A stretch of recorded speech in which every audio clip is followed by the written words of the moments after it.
欢迎收看截拳武馆的影片。今天要跟大家分享的是10个你最常在练习时候犯的错误。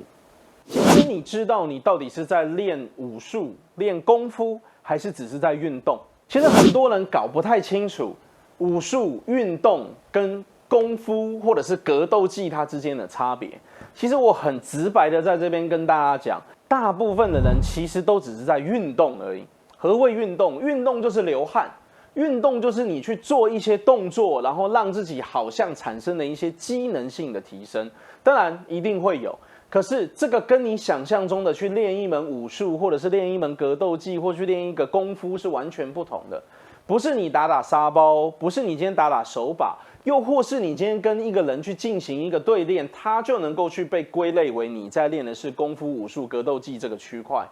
而是你今天要能够了解它最根本的不同。武术、功夫、格斗技讲求的是全能性的训练、全能性的发展。当然，你会有长处以及有短处，可是它不该变成只是一个运动手段。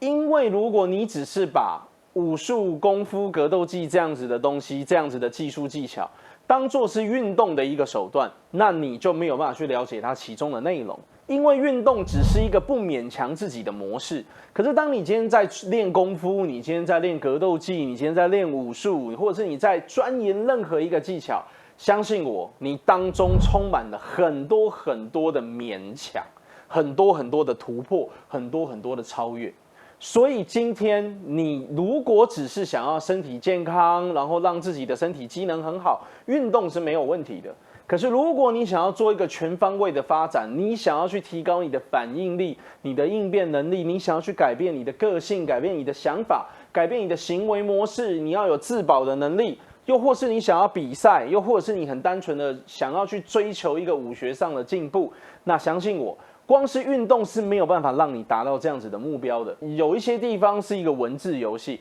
可是我相信听得懂我在讲什么的朋友就听得懂。所以呢，请大家不要把你的运动讲成你在练武术、格斗技，或者是在练功夫，或者是在钻研任何一个技巧。可是当你在练习一个功夫、武术技巧的时候，在练格斗技的时候，也请不要把自己当作是运动，因为这两者的训练模式跟心态是完全不同的。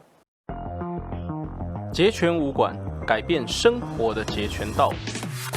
世界最完整的截拳道影音平台，超过100支免费教学影片，不管是截拳道基础课程、训练方式、搏击加强，都可以一站满足。记得按下喜欢、订阅、打开小铃铛，让您随时可以接收我们的资讯。YouTube、Facebook 搜寻截拳武馆。